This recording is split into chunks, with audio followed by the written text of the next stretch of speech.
Isangwa amahoro nshuti mukunzi wacu wowe ubandanya kubana natwe ngaha kuri ino mboneshakure igushikiriza amakuru, ibiganiro kumwe n'inkuru bigezweho biriko bivugwa irya nino mu gihugu c'u Burundi ndetse no hakurya y'imbibe z'igihugu c'u Burundi mu yandi makungu. Ndaguhaye kaze, ndaguhaye mwiriwe neza cange mwaramutse bivanye n'aho udukurikira uherereye kuri uwu munsi wa gatandatu igenekerezo rya 23 ntwarante 2024. Ico utegerezwa gusa ni ugufyonda sabone cange subscribe nawe utarafyondako hama ukabandanya urashikirwa n'amakuru, ibiganiro kumwe n'inkuru tubandanya gushikiriza. Ano makuru rero harabashimikiye ku ngingo nkuru zikurikira. Ndi butangurire kuri ino nkuru itari nziza ibabaje kandi inateye agashavu ivuga ko hari ikiziga catowe kuri uwu wa gatatu mundi Bujumbura meri mu kazu ka surwumwe muri karitiye Mugere muri zone Kanyosha. Uwo muntu bivugwa ko yakora akazi ko kunguruza abantu mu modoka yo mu bwoko bwa Probox. Amakuru ava muri iyo karitiye akaba avuga ko umwe mu baba aho hatowe ico kiziga aheruka gupfungwa ku mvo z'amatohoza yakurikiranwa ku bijanye n'uwundi muntu yakora ako kazi yatowe ikiziga ahitwa kwa Mpinduka kw'itongo ry'abapfuye ryo mu Ruziba. Vyinshi kuri ino nkuru itari nziza ni mukanye mu buryo buramvuye ntuje kure. Nayo kandi abadandariza ku isoko nkuru ya Gitega baratunga urutoke abatembereza ibidandazwa vy'ivyamwa ko aribo batuma hakwiragizwa imicafu ku mpande z'iyo soko. Bavuga ko abaguze baca bataha ibisigarira aho nyene kuko ata kintu cagenewe kubishiramwo gihari. Bamenyesha ko usanga hari ibiri mu binogo no mu bwinjiriro. Musitanteri wa komine Gitega yemeza ko abo badandariza kw'ibarabara bagiye kubafata. Jacques Nduwimana yibutsa ko urwo rudandazwa rwahagaritswe, aragabisha kandi yongera abasaba kubiheba. Hari kuri uwu wa kane w'ino ndwi muri komine Gitega aho hatanguzwa isekeza bitiriye Gitega igisagara gisukuye. Vyinshi navyo kuri ino nkuru ni mukanye mu buryo bw'idonido ntuje kure. Nayo kandi abanyororo 159 bagizwe n'abagore n'abagabo nibo barekuwe n'umushikiranganji w'ubutungane mw'iborero rikuru rya Bubanza kuri uwu wa kane. Bamwe bari bamaze gucibwa umunyororo abandi nabo bari bakiburana.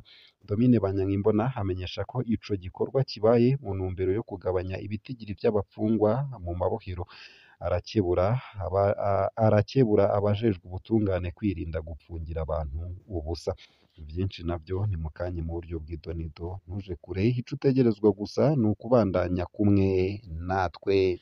Nayo mu yandi makuru kandi umukuru w'igihugu c'u Burundi Perezida Evariste Ndayishimiye ahamagarira abarundi kwijukira ubworozi bw'inkwavu.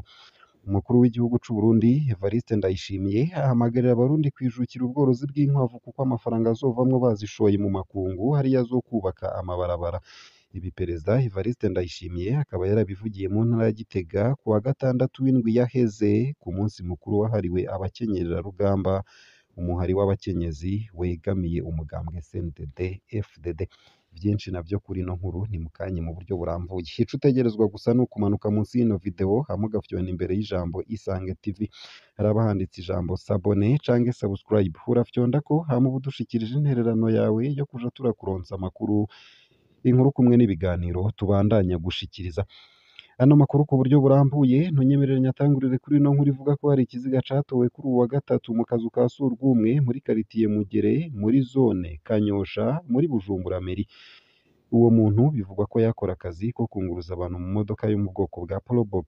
Amakuru ava muri iyo karitiye akaba avuga ko umwe mu baba aho hatowe ico kiziga aheruka gupfungwa ku mvo z'amatohoza yakurikiranwa ku bijanye n'uwundi muntu yakora ako kazi yatowe ikiziga ahitwa kwa Mpinduka kw'itongo ry'abapfuye ryo mu Ruziba.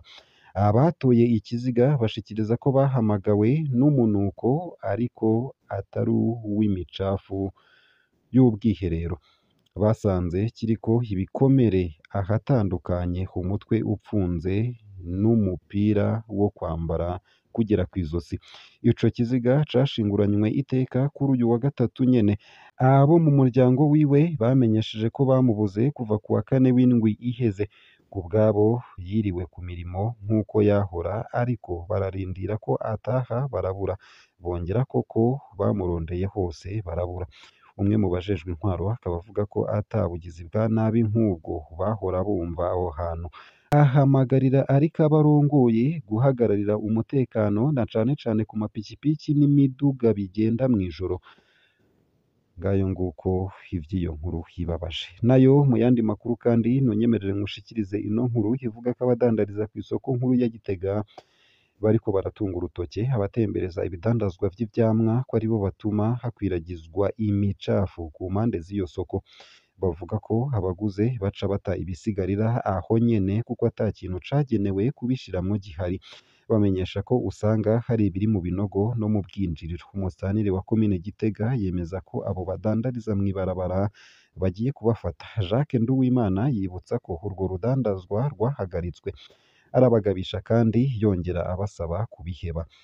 Hari kuri uwu wa kane muri komine Gitega hatanguzwa isekeza bitiriye Gitega igisagara gisukuye. Amwe mu mashirahamwe afasha mu iterambere babona ko komine ikwiye kubikurikirana. Asaba abakozi bo mu gisata kijejwe isuku kuja ku rubuga kuraba uko amashirahamwe abijejwe akora. Mu ntwaro baragabisha ayo mashirahamwe hatora imicafu yo mu mihana ko ayadakora neza agiye gusubirizwa.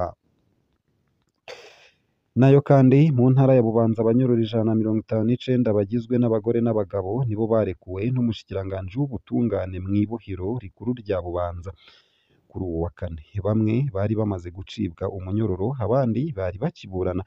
Domine Banyankimbona akaba amenyesha ko ico gikorwa kibaye mu ntumbero yo kugabanya ibitigiri vy'abapfungwa mu mabohero.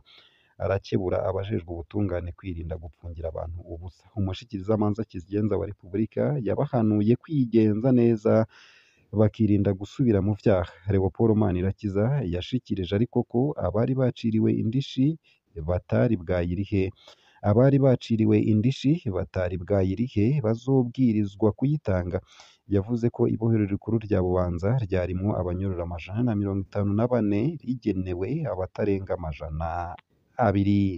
Nayo kandi mu yandi makuru nonyemerere nkushikiriza ino nkuru ivuga ko Perezida Evariste Ndayishimiye ahamagarira abarundi kwijukira ubworozi bw'inkwavu. Umukuru w'igihugu c'u Burundi ahamagarira abarundi kwijukira ubworozi bw'inkwavu kuko amafaranga azovamwo bazishoye mu makungu hariyo azokubaka amabarabara. Ibi Perezida Evariste Ndayishimiye akaba yarabivugiye mu ntara ya Gitega ku wa gatandatu uheze ku munsi mukuru wahariwe abakenyerera rugamba, umuhari w'abakenyezi wegamiye umugambwe CNDD-FDD. Perezida Evariste Ndayishimiye yagize ati: namaze kwiyumvira kuri uwo mugambi yuko umuryango wose utegerezwa korora udukwavu. Agakwavu ni akantu gatoyi, nico gituma ndababwira nti nimuze mwigane barya bamaze gushika mu gicu. Hera iwawe uhere mu muryango. Nimufate rero yuko ubu twese dutunze inkwavu zizoturengera tuzishoye. Ntawe uzogurira uwundi kubera nawe azoba afise. Nta yindi nzira tuzocamwo, tuzoca dushora hanze. Nimwiyumvire uko abarundi bangana bashora urukwavu rumwe ku munsi. Zica ziba imiliyoni 12. Hama murwize mwumve amatoni arimwo. Uyashoye hanze wumve amahera hazoba aje muce muharura mwumve ku munsi tuzoba turonka ikaburimbo ry'ibirometero 50. Uyu mugambi w'inkwavu Ndayishimiye avuga ko abanyagihugu bokwijukira ni umugambi ubona ko utateguwe neza mu gihe abanyagihugu batunze utwo dukwavu birirwa basemerera ko inkwavu ziri kubapfana kubera indwara ibufata. Babajije abaganga basanzwe bakurikirana amagara y'ibitungwa nabo bakababwira ko ata miti y'ubukwavu ihari. Rero uwo mugambi biragoye kwemera ko ushobora gushikana Uburundi kw'iterambere n'ayambona kazoza yo mu mwaka w'ibihumbi 2040-2060. Nayo mu yandi makuru kandi hariko aravugwa hanze y'imbibe z'igihugu c'u Burundi nuko muri Repubulika Iharanira Demokarasi ya Kongo hariko haravugwa intambara. 8 mu basirikare ba MONUSCO barakomerekejwe Isake mu ntambara ziriko ziraba muri Repubulika Iharanira Demokarasi ya Kongo. Ibiro vya Nations Unies muri Repubulika Iharanira Demokarasi ya Kongo birababazwa n'abasirikare 8 mu basirikare bayo bakomeretse, harimwo umwe yakomeretse bikomeye Isake kuri uwa gatandatu w'ino ndwi iheze. Bintou Keita arongoye ONU muri Repubulika Iharanira Demokarasi ya Kongo yemeza ko abasirikare ba MONUSCO bagwana ku ruhande rw'abasirikare ba leta bagwanya M23. Ivyo biharuro vyatangiwe mu kiganiro MONUSCO yahaye abamenyeshamakuru kuri uwu wa gatandatu. Umupfasoni Bintou Keita aratera ivyatsi yivuye inyuma igitero cakozwe ku basirikare ba ONU kuri uwa 16 Ntwarante Isake.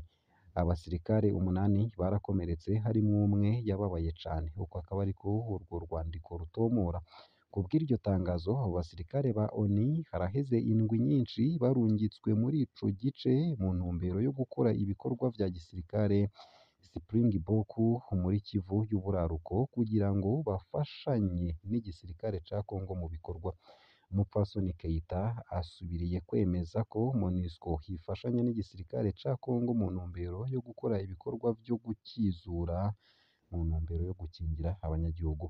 Asaba M23 gushira ibigwanisho hasi no kubahiriza ibiri mu rupapuro rw'inzira rw'i Rwanda mu gihugu ca Angola. Kuri uwu wa gatandatu abanyagihugu b'Isake bavuga ko bavyuwe na vya muzinga n'amabombe bitatu muri vyo vyatewe mu kirindiro c'abasirikare c'i Mubambiro ku bwa Mwisha Busanga Leopold arongoye ishirahamwe ryigenga ry'i Kamuronza. Kuri Uwimana kandi intambara zikomeye zarahuje abasirikare ba FARDC n'abo bafashanya hamwe na M23 hafi ya Sake. Ni nko ku mabarabara ya Rutobogo ndetse na Kambe ku birometero 5 gusa uva i Mubambiro. Igisagara ca Sake cari kimaze amayinga make kiri mu gahengwe inyuma yo gusubira kwigarurirwa n'igisirikare ca Kongo kigikura mu minwe ya M23. Ngaha akaba ariho nsoreje ano makuru nari naguteguriye, hariko aravugwa irya nino mu gihugu c'u Burundi ndetse no hakurya y'imbibe z'igihugu c'u Burundi mu yandi makungu. Ico utegerezwa gusa nyine ni ukubandanya kumwe natwe, ni ukumanuka munsi y'ino video hama ugafyona imbere y'ijambo Isange TV. Haraba handitse ijambo sabone canke subscribe, urafyondako hama udushikirije intererano yawe yo kuja turakuronsa amakuru, ibiganiro kumwe n'inkuru tubandanya gushikiriza. Ugire ibihe vyiza ndetse n'umunsi mwiza.